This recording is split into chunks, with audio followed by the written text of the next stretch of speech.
Kakinada police parade మైదానంలో 80వ స్వాతంత్ర దినోత్సవ వేడుకలు ఘనంగా నిర్వహించారు.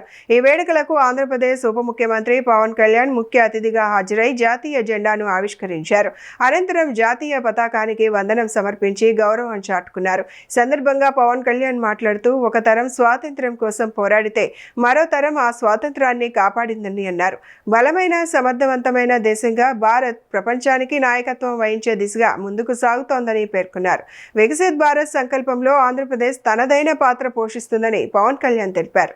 మన స్వాతంత్రాన్ని స్మరించుకుంటున్న ఈ రోజు ఎంతో ప్రత్యేకమైనది. 80 సంవత్సరాల అంటే దాదాపు 8 దశాబ్దాల భారత ప్రయాణం. ఒక తరం స్వాతంత్రం కోసం పోరాడింది, ఒక తరం ఆ స్వాతంత్రాన్ని కాపాడింది, మరో తరం దేశ నిర్మాణానికి పునాదులు వేసింది. ఇప్పుడు భారతదేశం మరింత బలమైన సమర్థవంతమైన స్వయం సమృద్ధి కలిగిన దేశంగా ప్రపంచానికి నాయకత్వం వహించే దిశగా అడుగులు వేస్తున్న తరుణంలో ఆ మహత్తర ప్రయాణాన్ని మరింత వేగంగా మరింత గొప్పగా ముందుకు తీసుకెళ్లే బాధ్యత అన్ని తరాల మీద ఉంది, ప్రత్యేకించి కొత్త తరం మీద ఉంది. ఈ సంవత్సరం మన స్వాతంత్ర దినోత్సవానికి మరో చారిత్రాత్మక ప్రత్యేకత ఉంది. మన జాతీయ గీతం వందే మాతరంకి 150 సంవత్సరాలు పూర్తవుతా ఉన్నాయి. స్వాతంత్ర సమరయోధులు కష్టాలు వారి త్యాగాలు ఫలితంగా మనకు లభించిన స్వాతంత్రాన్ని కేవలం ఒక చారిత్రక ఘట్టంగా గుర్తు చేసుకోవడం కాదు, స్వాతంత్రాన్ని అర్థం కల్పించే బాధ్యతను కూడా మనం గుర్తు చేసుకోవాలి.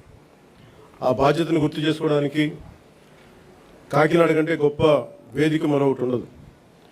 మన కాకినాడకి స్వాతంత్ర పోరాటంతో కూడా చాలా గొప్ప అనుభవం ఉంది. 1923లో కాకినాడలో జరిగిన అఖిల భారత కాంగ్రెస్ సమావేశం జాతీయ స్వాతంత్ర ఉద్యమ చరిత్రలో ఒక ముఖ్యమైన అధ్యాయం.